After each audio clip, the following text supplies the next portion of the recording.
Hey guys, what's up? So Samsung took the wraps of the Galaxy Note 20 series in August, but delayed the launch of the Z Fold 2 to September 1st. And ahead of the launch, we now have the complete specs of the phone along with the leaks of the next Galaxy S21 flagship. So we know that the Z Fold 2 would have a better 6.2-inch Super AMOLED cover display that now covers the entire front of the phone, giving it a modern appeal.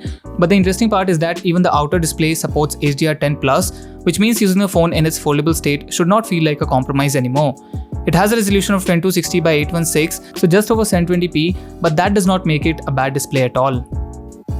The one on the inside gets all the love from Samsung. It is 7.6-inch diagonally with a resolution of 2208 by 1768. It also gets a 120Hz refresh rate, which is present on almost all the flagships from Samsung this year. The inner display also gets a plastic film on top for protection, just like the Z Flip. However, the exterior display as well as the back panel is protected by Gorilla Glass 7, which should make the handset a lot more durable, as is seen with the Note 20 Ultra that crushed the iPhone 11 Pro in PhoneBubb's drop test.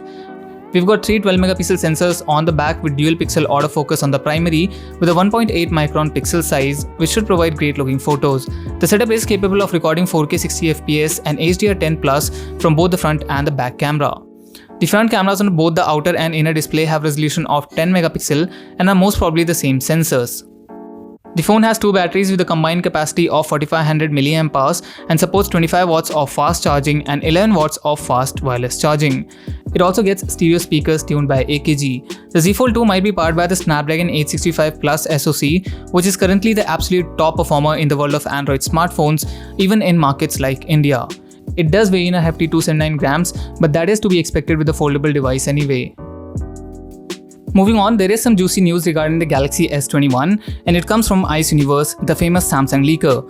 He says that the Galaxy S21 will use an updated 108-megapixel ISOCELL sensor, which is the successor to the bright HM1 used on the Galaxy S20 Ultra.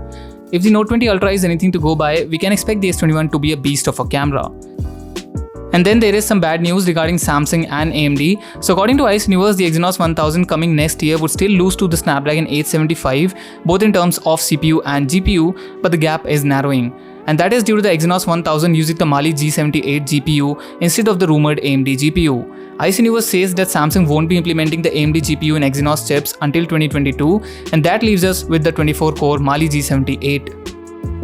The Mali GPU is 25% faster compared to its predecessor while being 10% more power efficient. However, Qualcomm would definitely beat it out with the Adreno 660 inside the Snapdragon 875. As far as the CPU is concerned, there shouldn't be a huge difference as both Samsung and Qualcomm will be making use of the Cortex A78 cores along with the Cortex X1 supercore.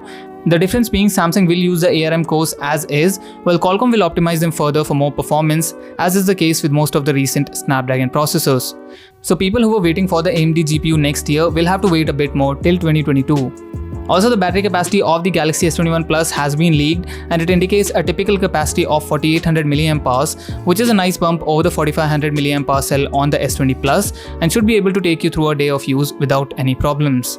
That's it for this video. Thanks a lot for watching. Smash the like button if you liked it and consider subscribing to the channel for more tech videos. I will see you all in the next one. Till then, bye bye and stay safe.